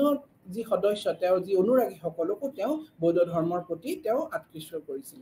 তাৰ লগত দলিত পেন্থাৰ মই যোনটোই ক'লো দলিত পেন্থাৰ হৈছে আন্দোলনৰ এটা নতুন নৱ সামাজিক আন্দোলন বুলি ক'ব পাৰো আৰু যিয়ে এটা মেইন উদ্দেশ্য আছিল কি দলিত সকলৰ যি কষ্ট যিখিনি পীড়া তেওঁলোকে যাতে নেশ্যনেল লেভেলত যাতে তেওঁলোকে দাঙি ধৰিব পাৰে আৰু এইটো যি গোটৰ মেইন উদ্দেশ্য হৈছে দলিত সকলৰ যিখিনি সমস্যা যিখিনি তেওঁলোকে ভুগি আছে আৰু তাৰ লগত যিখিনি তেওঁলোকৰ অস্পৃশ্যতা ভাৱ যদি তেওঁলোকে ভুগি আছে তেওঁলোকৰ ওপৰত যে কিবা অত্যাচাৰ তেওঁলোকে সন্মুখীন হৈছে সেই অত্যাচাৰ সেই যিখিনি কষ্ট যি শোষণ সেই তেওঁলোকে যাতে মাত মাতে তাৰ কাৰণে দলিত পেন্থাৰে তেওঁলোকে বিভিন্ন সময়ত বিভিন্ন সজাগতা সভাও পাতি আহিছে দলিত পেন্থাৰ এটা সামাজিক সংগঠন আছিল যিয়ে জাতি বৈষম্য বিৰুদ্ধে যুঁজিবলৈ চেষ্টা কৰিছিল আৰু এইটো এটা গোট বুলি আমি ক'ব পাৰোঁ যিয়ে জাতি বৈষম্যতাৰ ওপৰতো গুৰুত্ব দিছিল যোনটো কাষ্ট চিষ্টেমৰ নামত আমাৰ সমাজত যিখিনি অত্যাচাৰ সন্মুখীন হ'ব লাগে বিশেষ এটা গ্ৰুপ অফ পিপলে যিটো আমাৰ জাতি নামত যিটো অত্যাচাৰ হয়তো তেওঁলোকক বহু ক্ষেত্ৰত এটা নেগলিজেন্সি হিচাপে চাই সেই ক্ষেত্ৰত কিন্তু এই দলিত পেন্থাৰে কিন্তু মাত মাতিছিল তেওঁলোকে সদায় দলিতৰ হকে দলিতৰ যি অধিকাৰ সেই বিষয়ে সদায় মাত মাতিছিল তাৰ পিছত যোনটো আমাৰ আহিলে এইটো হ'ল আমি দলিতৰ আন্দোলনৰ ক্ষেত্ৰত মায়াৱতীৰ অৱদানটো তাৰ লগত আমাৰ কাঞ্চীৰামৰ অৱদানটো আমিও পঢ়িব লাগিব বহুজন সমাজ পাৰ্টিৰ ভাৰতীয় এক জনপ্ৰিয় ৰাষ্ট্ৰীয় ৰাজনৈতিক দল আৰু এই দলত আম্বেদকাৰৰ জন্ম জয়ন্তীত কাঞ্চীৰামে গঠন কৰিছিল ৰাজ্যিক বহুজনৰ প্ৰতিনিধি কৰিবলৈ আৰু ই মানুহক বুজাইছিল অনুসূচিত জাতি অনুসূচিত জনজাতি আৰু অন্য পিছপৰা জাতিৰ পৰা লগতে সংখ্যালঘু ইয়াত এটাই উদ্দেশ্য আছিল কি সেই যিসমূহ মানে পিছপৰা জাতি যিসমূহ জাতি সেই জাতিসমূহে যাতে তেওঁলোকৰ অধিকাৰৰ বিষয়ে যাতে তেওঁলোকে মাত মাতে আৰু তেওঁলোকে যদি কিবা অত্যাচাৰৰ সন্মুখীন হৈছে সেই বিৰুদ্ধে তেওঁলোকে মাত মাতে আৰু সেইটো বাবা চাহেব আম্বেদকাৰৰ জন্ম জয়ন্তীতে এইটো আৰম্ভ হৈছিল তাৰ পিছত আমি যদি পঢ়ো শেষৰটো আমাৰ হয় মায়াৱতীৰ নেতৃত্বত চৰকাৰৰ নিম্নলিখিত কিছুমান পৰিৱৰ্তন আহিছিল এতিয়া কিনো পৰিৱৰ্তন আনিছিল মায়াৱতীয়ে সেইখিনি আমি আলোচনা কৰোঁ তেওঁ এইটো গুৰুত্ব দিছিলে যে দুৰ্বল শ্ৰেণীৰ স্বাৰ্থত সিদ্ধান্ত লোৱাৰ ওপৰত গুৰুত্ব দিছিল মায়াৱতী চৰকাৰে তেওঁ কৈছিল কি দুৰ্বল শ্ৰেণীৰ যি লোকসমূহ আছিল যি সমাজৰ যি দুৰ্বল শ্ৰেণী আছে সেই লোকসকলে যাতে সঠিকভাৱে তেওঁলোকে যাতে যিখিনি পাবলগীয়া অধিকাৰ আছে তেওঁলোকে যাতে পায় লগতে সংৰক্ষণৰ যিখিনি অধিকাৰ আছে ৰিজাৰ্ভেশ্যন যিখিনি অধিকাৰ আছে যিখিনি পাব লগা আছে তাৰ পৰা যাতে তেওঁলোকে কোনো পক্ষে তেওঁলোকে বঞ্চিত নহয় তাৰ কাৰণেও বহু ক্ষেত্ৰত কাম কৰিছিল সংৰক্ষণৰ ব্যৱস্থা ব্যক্তিগত খণ্ড অনুসূচিত জাতি আৰু জনজাতিলৈ বিশেষভাৱে অৱদান আগবঢ়াইছিল বিতৰণৰ স্বচ্ছতাৰ বাবে কম্পিউটাৰকৰণৰ অনুসূচিত জাতি আৰু জনজাতি মায়াৱতী মহামায়া গৃহ আঁচনি শ্ৰী কাঞ্চীৰাম চহৰীয়া দৰিদ্ৰ লোকসকলৰ আৱাস সুবিধা প্ৰদান কৰাৰ বাবে আৱাস যোজনা লৈছিলে তেওঁলোকে ইয়াতো আমি দেখিছো কি বহু ক্ষেত্ৰত যোনটো মায়াৱতী তেওঁৰ যি ভূমিকা আছে তাৰ ক্ষেত্ৰত তেওঁ যি দুখীয়া লোকসকলৰ বাবে যি আৱাসৰ যি মানে সুবিধা এই সুবিধাৰ ক্ষেত্ৰতো কিন্তু বহু পৰিমাণে তেওঁ কাম কৰিছিল যাতে তেওঁ এই দুখীয়া লোকসকলে যাতে এটা তেওঁলোকে থাকিবলৈ যাতে এটা বাসস্থান তেওঁলোকে যোগাৰ কৰি ল'ব পাৰে তাৰ কাৰণেও এই মায়াৱতী চৰকাৰে বহু পৰিমাণে সহায় কৰিছিল জননী সুৰক্ষা যোজনাৰ যাৰ অধীনত যোগ্য গৰ্ভৱতী মহিলাসকলে 1400 টকা প্ৰদান কৰা হয় দলিতৰ সশক্তি আৰু ভাৰতীয় ৰাজনৈতিক মায়াৱতী স্থায়ী অৱদান হিচাপে আমি ল'ব পাৰো আৰু ইয়াৰ ক্ষেত্ৰত আমি দেখি জননী সুৰক্ষা যোজনা যেনেকে বিভিন্ন যেনেকে আৱাস যোজনা তাৰ লগতো যিখিনি বিভিন্ন যোজনাসমূহ আছে সেই ক্ষেত্ৰতো কিন্তু বিশেষকৈ এই লোকসকলক অন্তৰ্ভুক্ত কৰা হৈছে যাতে তেওঁলোকে আত্মবিশ্বাস তেওঁলোকৰ বাঢ়ি যায় আৰু তেওঁলোকৰ যি দৰিদ্ৰ যিখিনি সমস্যা তেওঁলোকে ভুগি আছে দৰিদ্ৰতাৰ বাবে যিখিনি তেওঁলোকে সমস্যা ভুগি আছে এই সমস্যাৰ পৰা তেওঁলোকে আগবাঢ়ি যাব পাৰে আৰু এতিয়া দলিত আন্দোলনৰ ক্ষেত্ৰত মহিলাসকলৰ কি ভূমিকা মহিলাসকলৰ বিশেষ ভূমিকা আছে দলিত আন্দোলনৰ দলিতৰ সকলৰ উচ্চ বৰ্ণৰ দ্বাৰা তেওঁলোকে বহু ক্ষেত্ৰত আমি দেখিছো দলিত মহিলাসকলে তেওঁলোকে অত্যাচাৰৰ সন্মুখীন হয় মহিলা হিচাপে তেওঁলোকে সমাজত বিভিন্ন সময়ত কষ্টৰ সন্মুখীন হৈছে তেওঁলোকে হয়তো বহু চ্যালেঞ্জেস ফেস কৰিছে তাৰ লগতে বিশেষকৈ তেওঁলোকে যেহেতু দলিত সম্প্ৰদায়ৰ লোক মহিলা এই কাৰণে তেওঁলোকে বহু ক্ষেত্ৰত তেওঁলোকে অস্পৃশ্যতাবাদৰ সন্মুখীনো হৈছে কৃষি কৰ্মী শ্ৰেণী উৎপীড়ন সন্মুখীন হয় মুখ্যতঃ ইয়াৰ হাতত উচ্চ বৰ্ণৰ ভূমিৰ মালিকৰ দ্বাৰাও কিন্তু বহু ক্ষেত্ৰত তেওঁলোকে সন্মুখীন হৈছে বিশেষকৈ আমি কৃষি ক্ষেত্ৰত দেখিছো যিসমূহ দলিত লোকসমূহ যিসমূহ কৃষি কৰ্মৰ লগত জড়িত আছে তেতিয়া সেই ক্ষেত্ৰত যি মালিকসমূহে তেওঁলোকৰ ওপৰত বহু ক্ষেত্ৰত কিন্তু শোষণ কৰাও আমি দেখিছো মহিলাসকলে সকলো পুৰুষৰ হাতত পুৰুষতান্ত্ৰিক উৎপীড়ন সন্মুখীন হৈছে যাৰ ভিতৰত আছে তেওঁলোকৰ নিজৰ জাতি পুৰুষৰ দলিতৰ মহিলা আন্দোলনৰ বৰ্তমানৰ লক্ষ্যৰ হৈছে আমি ইয়াৰ ক্ষেত্ৰতো দেখিছো কি মহিলাসকলে দলিত মহিলাসকলে তেওঁ সমাজৰ পুৰুষৰ পৰা যে সন্মুখীন হৈছে অত্যাচাৰ এনে নহয় তেওঁ তাৰ লগতো কিন্তু অন্য যি পুৰুষতান্ত্ৰিক যি সমাজত অন্য পুৰুষৰ পৰাও তেওঁলোকে বহু ক্ষেত্ৰত সমস্যাৰ ভোগ হৈছে এই কাৰণে ইয়াৰ এটাই উপায় হৈছে শিক্ষাৰ জৰিয়তে আমি শিক্ষাৰ পোহৰ যদি এই দলিত মহিলাসকলৰ বাবে যদি আগুৱাই দিব পাৰো তেতিয়া তেওঁলোকে বহু ক্ষেত্ৰত কিন্তু নিজৰ যি সমস্যা সেই সমস্যাসমূহ কিন্তু দাঙি ধৰিব পাৰিব আৰু লগতে যি অধিকাৰ সেই অধিকাৰৰ বিষয়ে বহু ক্ষেত্ৰত তেওঁলোকে অৱগত হ'ব পাৰিব চৰকাৰী আঁচনিসমূহৰ ক্ষেত্ৰত লাভালাভৰ অধীনৰ ক্ষেত্ৰতো কিন্তু তেওঁলোকে দলিত মহিলাসকলে বহু ক্ষেত্ৰত অৱগত নহয় কাৰণ কি এনেকুৱা ক্ষেত্ৰত বহুত দেখিছো যিখিনি চৰকাৰী আঁচনি তেওঁলোকে এইখিনি বিষয়ে তেওঁলোকে নাজানে তেওঁলোকে ভালকে গুৰুত্ব সহকাৰে তেওঁলোকে এইখিনি গম নাপায় হয়তো তেওঁলোকে এই বিষয়ে অৱগত নহয় সেই ক্ষেত্ৰতো কিন্তু বহু ক্ষেত্ৰত তেওঁলোকে সমস্যাৰ সন্মুখীন হৈছে এই কাৰণে আমি এটোই ক'ব পাৰো যদি আমি সমাজখনত আগুৱাই নিব লাগে বিশেষকৈ তেতিয়া দলিত সমাজত তেতিয়া আমি প্ৰথম ইম্পৰ্টেন্স দিব লাগিব দলিত মহিলাসকলক যদি আমি তেওঁলোকক শিকাই পঢ়াই ভালকে এডুকেশ্যন দি তেওঁলোকক যদি আগবাঢ়ি যাবলৈ প্ৰেৰণা দিও তেতিয়া কিন্তু বহু পৰিমাণে কিন্তু এখন সমাজ পৰিৱৰ্তন হোৱা বহু ক্ষেত্ৰত আমি দেখিম এইকাৰণে দলিত সমাজত আমি বহু সমস্যা আছে তেওঁলোকৰ সমস্যা বহুত এই সমস্যাসমূহ যদি আমি ক'বলৈ যাওঁ ঢেৰ হ'ব কিন্তু এই সমস্যাসমূহৰ সমাধান আচলতে আমি ক'ব গ'লে শিক্ষা আৰু শিক্ষাৰ লগতে তেওঁলোকে নিজৰ যি সমস্যা শিক্ষাৰ জৰিয়তে তেওঁলোকে নিজৰ যিটো ইকনমিক পজিশন বহু পৰিমাণে পৰিৱৰ্তন আনিব পাৰে এই কাৰণে দলিত সমাজত যি শোষণ যি পীড়া যিখিনি অত্যাচাৰ সন্মুখীন হৈ আছে সেই সমূহ অত্যাচাৰৰ পৰা যদি তেওঁলোকে নিজকে উদ্ধাৰ কৰিব বিচাৰে কাৰণে সেই সমাজত বিভিন্ন সময়ত তেওঁলোকে শিক্ষাৰ পোহৰে তেওঁলোকে এই সুবিধাটো দিব পাৰে এই কাৰণে বহু ক্ষেত্ৰত আমি দেখিছো এই আন্দোলনসমূহে কিন্তু এটা পজিটিভ সাইডো আছে আৰু নেগেটিভ সাইডো আছে পজিটিভ সাইড যদি আমি চাওঁ তেতিয়া আমি এইটোই দেখিম কি তেওঁলোকে বহু পৰিমাণে এটা পৰিৱৰ্তন আনিছে কিন্তু যদি সেই আন্দোলনসমূহ ভাল দিশত যদি লৈ লোৱা নাযায় তেতিয়া কিন্তু সমস্যাৰো সন্মুখীন হয় আমি দেখিছো ভাৰতবৰ্ষত যেহেতু জাতি প্ৰথাৰ আধাৰত চলি আছে আৰু সেই চলি আছে আৰু হেতু চলি থাকিব যিমানে পৰিৱৰ্তন নাহক এটো কেতিয়া আমি কেতিয়াও শেষ কৰি দিব নোৱাৰো জাতি প্ৰথাটো হয়তো কেতিয়াও নোহোৱা হৈ কেতিয়াও নাযায় থাকিবই আৰু সেই জাতি প্ৰথাৰ গোৰামীৰ মাজতে কিন্তু দলিতসকলে নিজৰ যোনটো অধিকাৰ সেই অধিকাৰৰ বিষয়ে তেওঁলোকে মাত মাতিব লাগিব সেই যি সমস্যা আছে এই সমস্যাৰ বিষয়ে তেওঁলোকে মাত মাতিব লাগিব এই কাৰণে যদি তেওঁলোকে সেই সমস্যাৰ বিষয়ে মাত নামাতে তেতিয়া তেওঁলোকে সদায় পিছ পৰি থাকিব আৰু তাৰ এটাই উপায় আছে শিক্ষাৰ জৰিয়তে বহুত পৰিৱৰ্তন আহিছে আমি দেখিছো যদি আমি তুলনা কৰি চাওঁ দলিত সমাজক আগৰ সমাজ মানে বিফৰ ইণ্ডিপেণ্ডেন্স যদি আফটাৰ ইণ্ডিপেণ্ডেন্স আমি তুলনা কৰি চাওঁ তেতিয়া আমি দেখিম এই যিসমূহ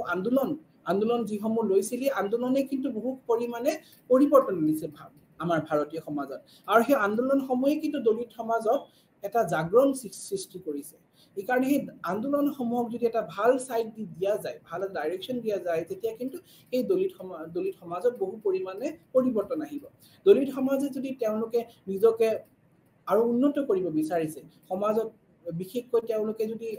অৰ্থনৈতিকভাৱে যদি সবল নিজকে প্ৰতিষ্ঠিত কৰিব বিচাৰিছে তেওঁলোকে তেতিয়াহ'লে শিক্ষিত হ'ব লাগিব শিক্ষা এনেকুৱা এটা ৰাস্তা যাৰ জৰিয়তে তেওঁলোকে সমাজক নিজকে প্ৰতিষ্ঠা কৰিব পাৰিব আৰু লগতে সমাজত বিভিন্ন কুসংস্কাৰ যিসমূহ অত্যাচাৰ যিসমূহ চলি আছে হয়তো জাতি প্ৰথাৰ কাৰণে সেই সমূহৰ পৰা নিজকে বচাব পাৰিব সেইকাৰণে শিক্ষাৰ জৰিয়তে শিক্ষাৰ পোহৰেই কিন্তু এই দলিত সমাজক উদ্ধাৰ কৰিব পাৰিব বিশেষকৈ দলিত মহিলাসকলে যদি শিক্ষাৰ জৰিয়তে নিজকে প্ৰতিষ্ঠা কৰিব পাৰে সমাজত তেতিয়া তেওঁলোকৰ গোটেই জাতিটোৰ কাৰণে এটা বৰদান স্বৰূপ আমি হিচাপে ক'ব পাৰো সেই জাতিটোৰ হিচাপে তেওঁলোকে এটা আশীৰ্বাদ হিচাপে আমি ক'ব পাৰো এই জাতিটোৰ গোটেই এটা নিজকে জাতিটোক এটা নৱ জাতি হিচাপে সৃষ্টি কৰিব পাৰিব য'ত কোনো অস্পৃশ্যতা ভাৱ নাথাকিব তেওঁলোকে শিক্ষাৰ লোৱাৰ লগে লগে তেওঁলোকে নিজৰ ওপৰত যি অধিকাৰ সেই অধিকাৰৰ বিষয়ে তেওঁলোকে জানি ল'ব এইকাৰণে দলিত সমাজত যদি আমি ক'বলৈ যাওঁ সেই দলিত সমাজৰ ইতিহাস অত্যন্ত গভীৰ সেই গভীৰ ইতিহাসত তেওঁলোকৰ বহুত দুখ বহুত কষ্টত সোমাই আছে আৰু সেই কষ্টৰ পৰা উদ্ধাৰ হ'বলৈ তেওঁলোকে বিভিন্ন সময় বিভিন্ন চেষ্টা কৰি আছিল আৰু সেই চেষ্টাৰ বলত তেওঁলোকে নিজকে প্ৰতিষ্ঠা কৰিব পাৰিছে দলিত সমাজে বিভিন্ন সময়ত বিভিন্ন আন্দোলনো কৰিছে আৰু সেই আন্দোলনৰ বিভিন্ন আমি পৰিণামো দেখিছোঁ সেই আন্দোলনৰ কাৰণে তেওঁলোকে নিজকে নিজৰ সমস্যাসমূহ ৰাষ্ট্ৰীয় পৰ্যায়ত তেওঁলোকে দাঙি ধৰিব পাৰিছে আৰু তাৰ লগতে আমি দেখিছোঁ কি সংবিধানত বিভিন্ন ধৰণৰ ৰিজাৰ্ভেশ্যন পলিচিও কৰা হৈছে যাতে দলিতসকলে নিম্ন জাতি লোকসকলে যাতে নিজকে প্ৰতিষ্ঠা কৰিব পাৰে সমাজত তেওঁলোকে যাতে নিজকে সংস্থাপন কৰিব পাৰে তেওঁলোকে যাতে নিজকে আত্মপ্ৰকাশ কৰিব পাৰে যিটো তেওঁলোকৰ সমস্যা যিখিনি তেওঁলোকে সন্মুখীন হৈ আছে তেওঁলোকে এই সন্মুখীনৰ পৰা নিজকে উদ্ধাৰ কৰিব পাৰে এইখিনি দলিত সমাজত যি কুসংস্কাৰ প্ৰথা চলি আছে নাইবা কুসংস্কাৰ আছে যোনটো আধুনিক যুগত হয়তো পৰিৱৰ্তন হৈ গৈছে সেই সমূহৰ পৰা কিন্তু বাচিবলৈ দলিত সমাজে নিজকে আগবাঢ়ি যাব লাগিব আৰু সেই আগবাঢ়ি যোৱাৰ ক্ষেত্ৰত শিক্ষা এটা গুৰুত্বপূৰ্ণ ভূমিকা ল'ব তাৰ লগত আধুনিকৰণে আমি যোনটো আলোচনা কৰিছোঁ আধুনিকৰণেও কিন্তু বহু ক্ষেত্ৰত পৰিৱৰ্তন আনিছে আমি দেখিছোঁ আধুনিকৰণৰ কাৰণে বহু ক্ষেত্ৰত আমাৰ সমাজত পৰিৱৰ্তন আহিছে যিসমূহ সমাজ হয়তো এসময়ত আগত আছিলে যিখিনি সমাজৰ যিখিনি আমাৰ ইভিলছ আছিল ছ'চিয়েল ইভিলছ যিখিনি আগত আছিলে সেইখিনি এতিয়া কমি আহিছে এতিয়া আমি এনেকুৱা ধৰণৰ কেতিয়াও নাপাওঁ কি দলিতসকলক এটা মানে আমি এটা হীন ভাৱনাৰে কেতিয়াও আমি এতিয়া আজিকালি সমাজে কেতিয়াও নাচায় সেই যোনটো গোলামী আছিল সেইখিনি এতিয়া পৰিৱৰ্তন আহিছে সমাজত আৰু সেই পৰিৱৰ্তন অনাৰ ক্ষেত্ৰত আধুনিকৰণে বহুত ভূমিকা আছে আধুনিকৰণে সমাজত এটা নতুন দিশ আনিছে আৰু সেই আধুনিকৰণৰ লগত শিক্ষা জড়িত হৈ আছে আমি দেখিছোঁ কি ব্ৰিটিছসকলে অহাৰ পিছত ইংৰাজসকলে অহাৰ পিছতে আমি আধুনিকৰণৰ প্ৰচেষ্টা আস্তে আস্তে আৰম্ভ হৈ আছে আৰু সেইটো বৰ্তমান গতিত চলি আছে আৰু লগত পশ্চিমীয়াকৰণেও কিন্তু আমাৰ চিন্তা চৰ্চাত বহুতখিনি পৰিৱৰ্তন আহিছে যিখিনি আমাৰ কুপ্ৰথা আছিল সমাজত কুপ্ৰথা চলি আছিল সেই কুপ্ৰথা পৰিৱৰ্তনৰ ক্ষেত্ৰত এই কুপ্ৰথাসমূহ অতৰুৱাৰ ক্ষেত্ৰত কিন্তু আমাৰ পশ্চিমীয়াকৰণে বহু ক্ষেত্ৰত সহায় কৰিছে আৰু লগতে আমি এইটো কথা ক'ব পাৰোঁ কি আত্মীকৰণেও বহু ক্ষেত্ৰত সহায় কৰিছে আত্মীকৰণ এছিমিলেশ্যন অফ ডিফাৰেণ্ট কালচাৰ যেতিয়া দুটা সংস্কৃতি ইটোৱে সিটোৰ লগত থাকে আশে পাশে তেতিয়া কিন্তু কালচাৰেল এক্সচেঞ্জ হয় সেনেকুৱা ক্ষেত্ৰতো বহু ক্ষেত্ৰত কিন্তু আমি দেখিছোঁ কি এই যিখিনি আমাৰ যি সংস্কৃতি আদান প্ৰদানৰ জৰিয়তেও কিন্তু আমাৰ এই যিখিনি ছ'চিয়েল ইভিলছ আছে সেইখিনি আস্তে আস্তে নিৰাময় হৈছে সেইকাৰণে আজি এই ক্লাছত আমি বহুতখিনি ডিছকাছ কৰিলোঁ এইখিনি কথা আমি আলোচনা কৰিলোঁ দলিত মানে কি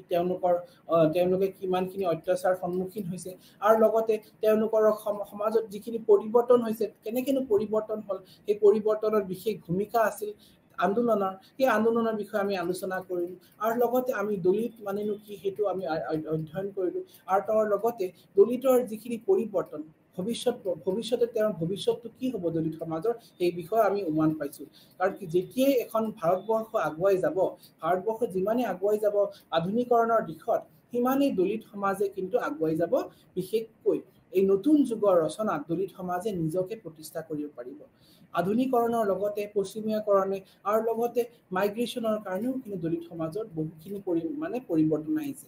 আমি দেখিছিলো আগতে যিটো দলিত সমাজ গাঁৱত আছিল তেওঁলোকে এতিয়া নতুনকে চহৰ অঞ্চল আহি পেলাই নিজকে প্ৰতিষ্ঠা কৰিছে গতিকে আজি মই এইটো ক্লাছটো ইয়াতে শেষ কৰিলো এইখিনিতে কৈ মই আজি লেকচাৰটো সামৰি মাৰিম নমস্কাৰ